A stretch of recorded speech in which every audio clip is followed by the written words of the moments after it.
حضور اکرم صلی اللہ علیہ وآلہ وسلم کا ارشاد ہے،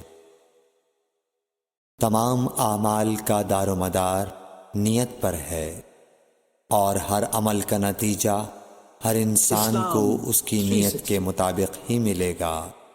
پس جس کی ہجرت دولت دنیا حاصل کرنے کے لیے ہو یا کسی عورت سے شادی کی غرض سے ہو، پس اس کی ہجرت انہی چیزوں کے لیے ہوگی جن کے حاصل کرنے کی نیت سے اس نے ہجرت کی۔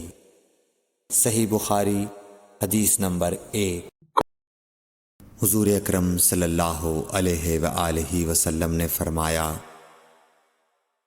کہ وحی نازل ہوتے وقت کبھی مجھ کو گھنٹی کی سی آواز محسوس ہوتی ہے، اور وحی کی یہ کیفیت مجھ پر بہت شاق گزرتی ہے۔ جب یہ کیفیت ختم ہوتی ہے تو میرے دل و دماغ پر اس فرشتے کے ذریعے نازل شدہ وحی محفوظ ہو جاتی ہے، اور کسی وقت ایسا ہوتا ہے کہ فرشتہ بشکل انسان میرے پاس آتا ہے اور مجھ سے کلام کرتا ہے، پس میں اس کا کہا ہوا یاد رکھ لیتا ہوں۔ صحیح بخاری حدیث نمبر 2۔ حضرت صلی اللہ علیہ وآلہ وسلم پر وحی کا ابتدائی دور اچھے سچے پاکیزہ خوابوں سے شروع ہوا۔ آپ خواب میں جو کچھ دیکھتے وہ صبح کی روشنی کی طرح صحیح اور سچا ثابت ہوتا۔ پھر من جانب قدرت آپ تنہائی پسند ہو گئے اور آپ نے غار حرا میں خلوت نشینی اختیار فرمائی، اور کئی دن اور رات وہاں مسلسل عبادت اور یاد الہی و ذکر میں مشغول رہنے لگے۔ جب تک گھرانے کو دل نہ چاہتا توشہ ہمراہ لیے ہوئے وہاں رہتے۔ توشہ ختم ہونے پر ہی اہلیہ محترمہ حضرت خدیجہ رضی اللہ تعالی عنہا کے پاس تشریف لاتے اور کچھ توشہ ہمراہ لے کر پھر وہاں جا کر خلوت گزین ہو جاتے۔ یہی طریقہ جاری رہا یہاں تک کہ آپ پر حق منکشف ہو گیا اور آپ غار حرا ہی میں قیام پذیر تھے کہ اچانک حضرت جبرائیل علیہ السلام آپ کے پاس حاضر ہوئے اور کہنے لگے کہ اے محمد پڑھو۔ آپ فرماتے ہیں کہ میں نے کہا کہ میں پڑھنا نہیں جانتا۔ آپ صلی اللہ علیہ وسلم فرماتے ہیں کہ فرشتے نے مجھے پکڑ کر اتنے زور سے بھینچا کہ میری طاقت جواب دے گئی، پھر مجھے چھوڑ کر کہا پڑھو۔ میں نے پھر وہی جواب دیا کہ میں پڑھا ہوا نہیں ہوں۔ اس فرشتے نے مجھ کو نہایت ہی زور سے بھینچا کہ مجھ کو سخت تکلیف محسوس ہوئی، پھر اس نے کہا کہ پڑھ۔ میں نے کہا میں پڑھا ہوا نہیں ہوں۔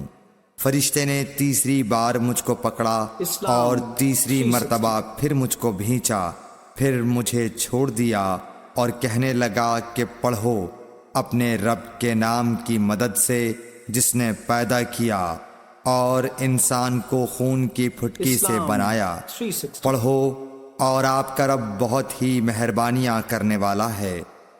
پس یہی آیتیں آپ حضرت جبرائیل علیہ السلام سے سن کر اس حال میں غار حرا سے واپس ہوئے کہ آپ کا دل اس انوکھے واقعے سے کانپ رہا تھا۔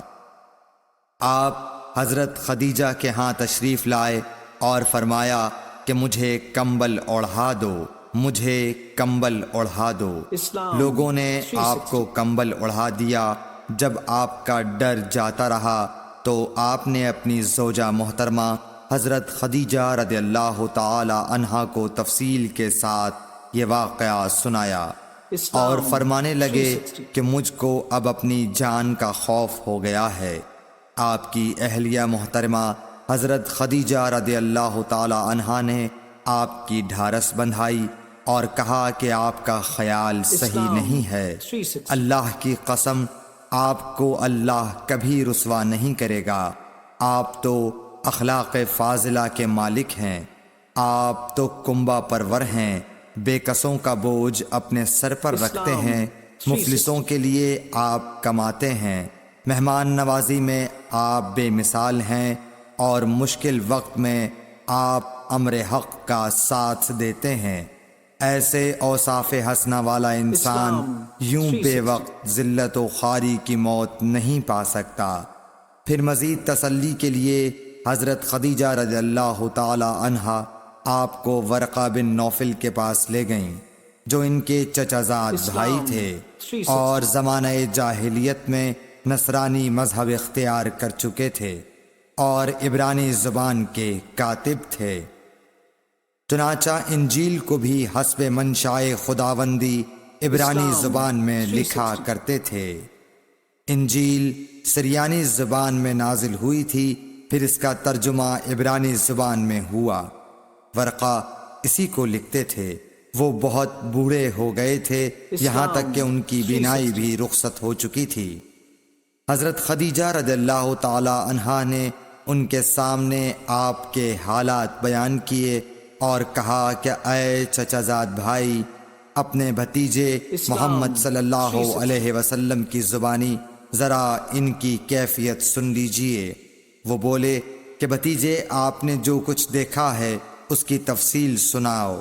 چنانچہ آپ صلی اللہ علیہ وآلہ وسلم نے از اول تا آخر پورا واقعہ سنایا، جسے سن کر ورقہ بے اختیار ہو کر بول اٹھے کہ یہ تو وہی ناموس معزز رازدان فرشتہ ہے جسے اللہ نے حضرت موسیٰ علیہ السلام پر وحی دے کر بھیجا تھا۔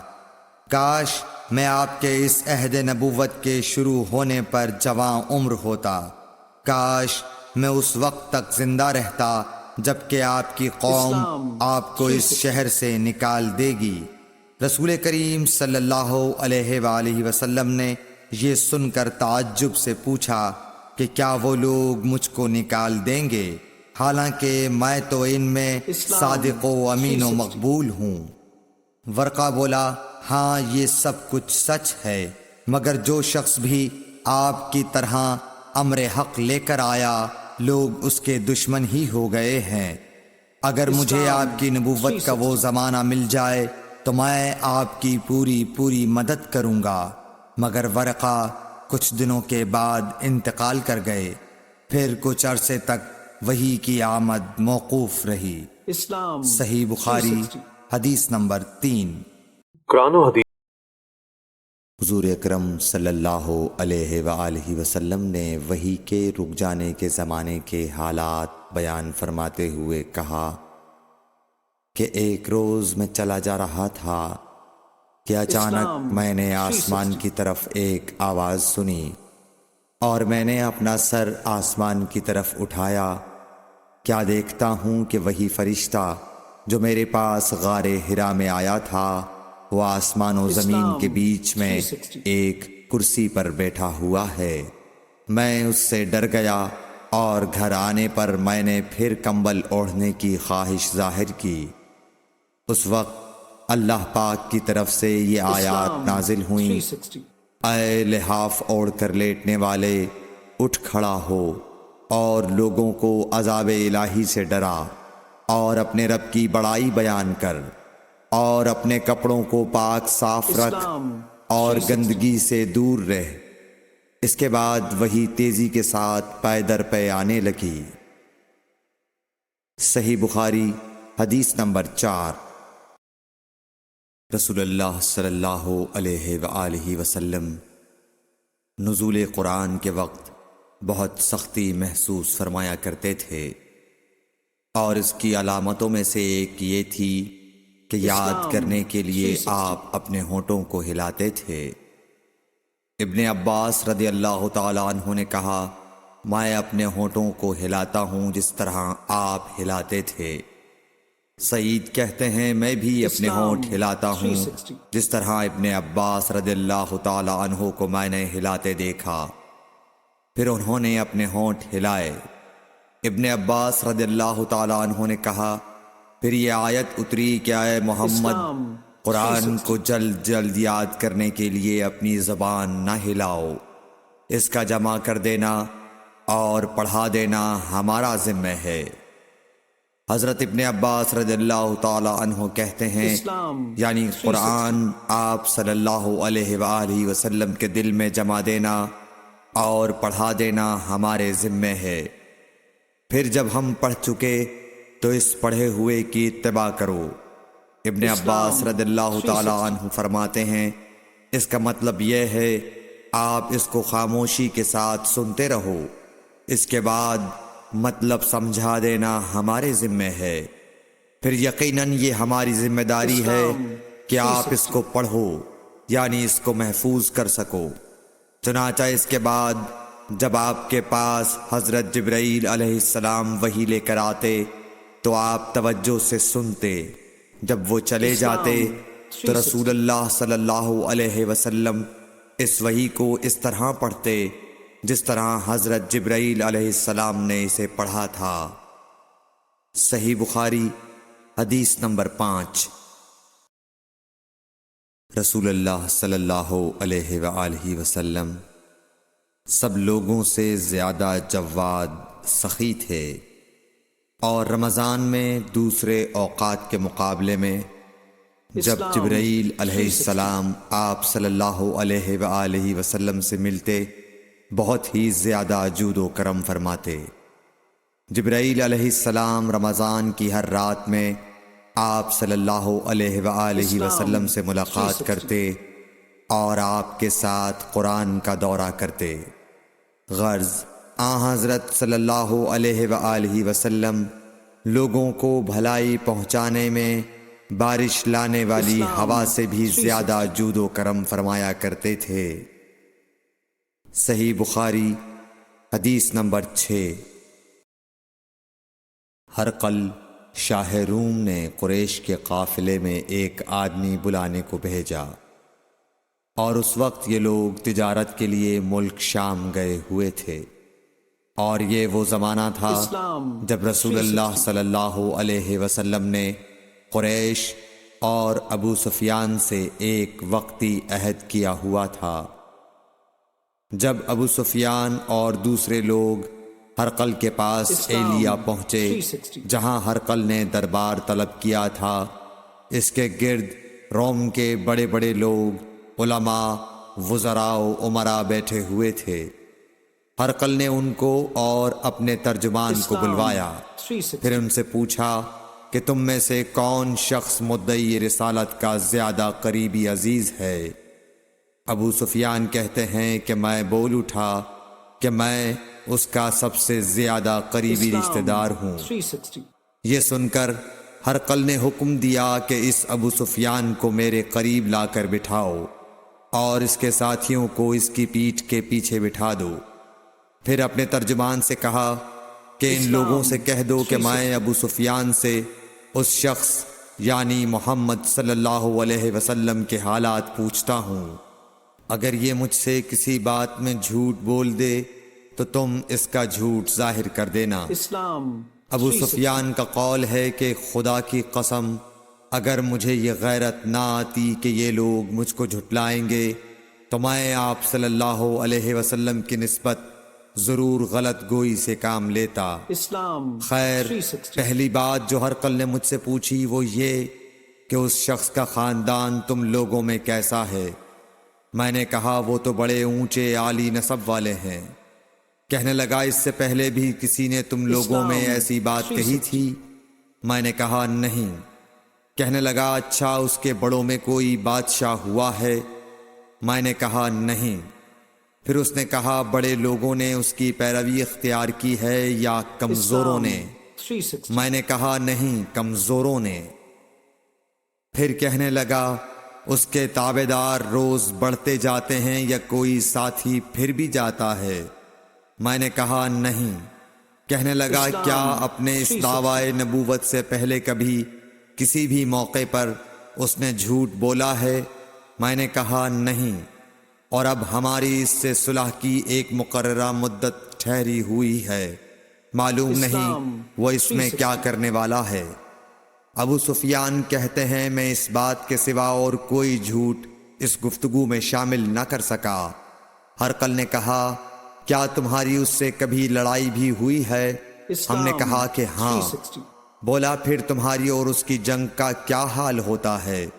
میں نے کہا لڑائی ڈول کی طرح ہے، کبھی وہ ہم سے میدان جنگ جیت لیتے ہیں اور کبھی ہم ان سے جیت لیتے ہیں۔ ہرقل نے پوچھا وہ تمہیں کس بات کا حکم دیتا ہے؟ میں نے کہا وہ کہتا ہے کہ صرف ایک اللہ ہی کی عبادت کرو، اس کا کسی کو شریک نہ بناؤ، اور اپنے باپ دادا کی شرک کی باتیں چھوڑ دو، اور ہمیں نماز پڑھنے، سچ بولنے، پرہیزگاری اور صلہ رحمی کا حکم دیتا ہے۔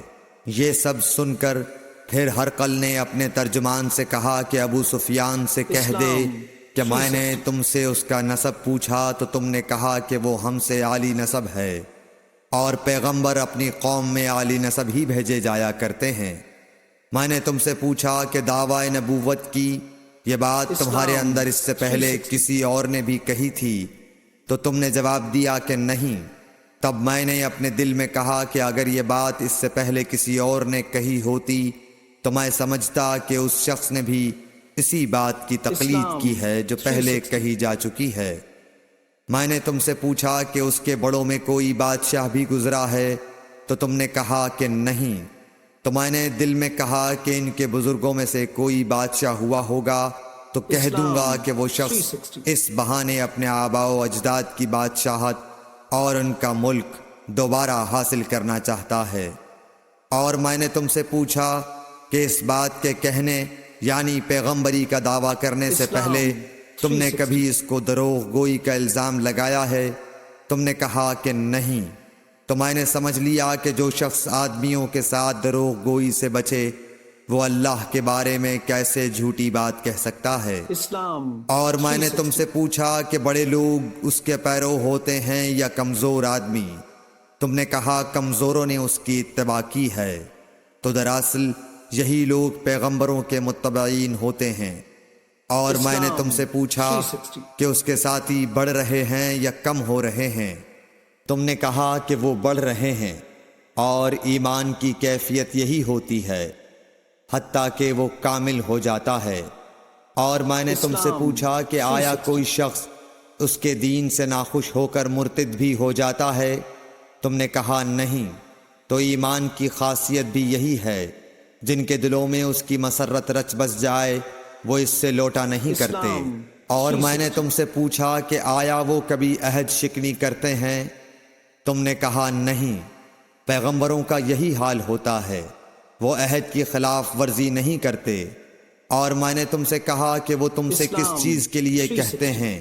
تم نے کہا کہ وہ ہمیں حکم دیتے ہیں کہ اللہ کی عبادت کرو، اس کے ساتھ کسی کو شریک نہ ٹھہراؤ، اور تمہیں بتوں کی پرستش سے روکتے ہیں، سچ بولنے اور پرہیزگاری کا حکم دیتے ہیں۔ لہٰذا اگر یہ باتیں جو تم کہہ رہے ہو سچ ہیں تو ان قریب وہ اس جگہ کا مالک ہو جائے گا کہ جہاں میرے یہ دونوں پاؤں ہیں۔ مجھے معلوم تھا کہ وہ پیغمبر آنے والا ہے، مگر مجھے یہ معلوم نہیں تھا کہ وہ تمہارے اندر ہوگا۔ اگر میں جانتا کہ اس تک پہنچ سکوں گا تو اس سے ملنے کے لیے ہر تکلیف گوارا کرتا۔ اگر میں اس کے پاس ہوتا تو اس کے پاؤں دھوتا۔ ہرقل نے رسول اللہ صلی اللہ علیہ وسلم کا وہ خط منگایا جو آپ نے وحیہ کلبی رضی اللہ تعالیٰ عنہ کے ذریعے حاکم بصرہ کے پاس بھیجا تھا، اور اس نے وہ ہرقل کے پاس بھیج دیا تھا۔ پھر اس کو پڑھا تو اس میں لکھا تھا، اللہ کے نام کے ساتھ جو نہایت مہربان اور رحم والا ہے۔ اللہ کے بندے اور اس کے پیغمبر محمد صلی اللہ علیہ وسلم کی طرف سے یہ خط ہے شاہ روم کے لیے۔ اس شخص پر سلام ہو جو ہدایت کی پیروی کرے۔ اس کے بعد میں آپ کے سامنے دعوت اسلام پیش کرتا ہوں۔ اگر آپ اسلام لے آئیں گے تو دین و دنیا میں سلامتی نصیب ہوگی، اللہ آپ کو دوہرا ثواب دے گا، اور اگر آپ میری دعوت سے روگردانی کریں گے تو آپ کی رعایا کا گناہ بھی آپ ہی پر ہوگا۔ اور اے اہل کتاب، ایک ایسی بات پر آ جاؤ جو ہمارے اور تمہارے درمیان یکساں ہے، وہ یہ کہ ہم اللہ کے سوا کسی کی عبادت نہ کریں اور کسی کو اس کا شریک نہ ٹھہرائیں، اور نہ ہم میں سے کوئی کسی کو خدا کے سوا اپنا رب بنائے۔ پھر اگر وہ اہل کتاب اس کتاب سے منہ پھیر لیں تو مسلمانوں، تم ان سے کہہ دو کہ تم مانو یا نہ مانو، ہم ایک خدا کے اطاعت گزار ہیں۔ ابو سفیان کہتے ہیں جب ہرقل نے جو کچھ کہنا تھا کہہ دیا اور خط پڑھ کر فارغ ہوا تو اس کے ارد گرد بہت شور و غوغا ہوا، بہت سی آوازیں اٹھیں اور ہمیں باہر نکال دیا گیا۔ تب میں نے اپنے ساتھیوں سے کہا کہ ابو کبشہ کے بیٹے حضرت صلی اللہ علیہ وسلم کا معاملہ تو بہت بڑھ گیا، دیکھو تو اس سے بنی اصفر روم کا بادشاہ بھی ڈرتا ہے۔ مجھے اس وقت سے اس بات کا یقین ہو گیا کہ حضور صلی اللہ علیہ وسلم ان قریب غالب ہو کر رہیں گے، حتیٰ کہ اللہ نے مجھے مسلمان کر دیا۔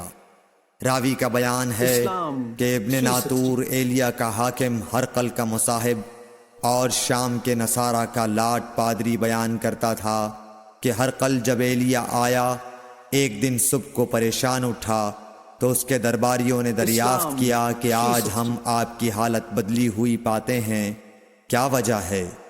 ابن ناطور کا بیان ہے کہ ہرقل نجومی تھا، علم نجوم میں وہ پوری مہارت رکھتا تھا۔ اس نے اپنے ہم نشینوں کو بتایا کہ میں نے آج رات ستاروں پر نظر ڈالی تو دیکھا کہ ختنہ کرنے والوں کا بادشاہ ہمارے ملک پر غالب آ گیا ہے۔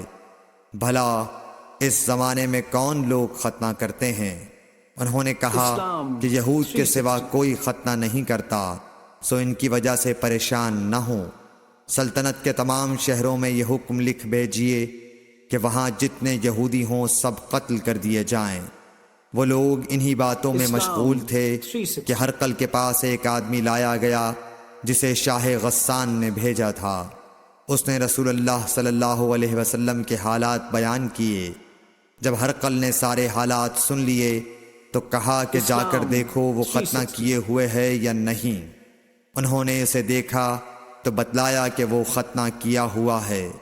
ہرقل نے جب اس شخص سے عرب کے بارے میں پوچھا تو اس نے بتلایا کہ وہ ختنہ کرتے ہیں۔ تب ہرقل نے کہا کہ یہی محمد صلی اللہ علیہ وسلم اس امت کے بادشاہ ہیں جو پیدا ہو چکے ہیں۔ پھر اس نے اپنے ایک دوست کو رومیہ خط لکھا اور وہ بھی علم نجوم میں ہرقل کی طرح ماہر تھا۔ پھر وہاں سے ہرقل حمص چلا گیا، ابھی حمص سے نکلا نہیں تھا کہ اس کے دوست کا خط اس کے جواب میں آ گیا۔ اس کی رائے بھی حضور صلی اللہ علیہ وسلم کے ظہور کے بارے میں ہرقل کے موافق تھی کہ محمد صلی اللہ علیہ وسلم واقعی پیغمبر ہیں۔ اس کے بعد ہرقل نے روم کے بڑے آدمیوں کو اپنے حمص کے محل میں طلب کیا اور اس کے حکم سے محل کے دروازے بند کر لیے گئے۔ پھر وہ اپنے خاص محل سے باہر آیا اور کہا، اے روم والو، کیا ہدایت اور کامیابی میں کچھ حصہ تمہارے لیے بھی ہے؟ اگر تم اپنی سلطنت کی بقا چاہتے ہو تو پھر اس نبی صلی اللہ علیہ وسلم کی بیعت کر لو اور مسلمان ہو جاؤ۔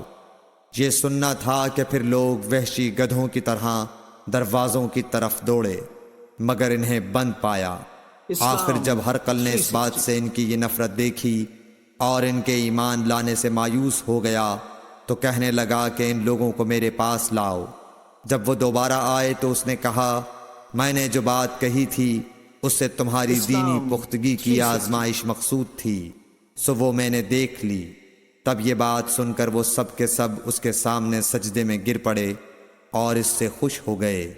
بالآخر ہرقل کی آخری حالت یہی رہی۔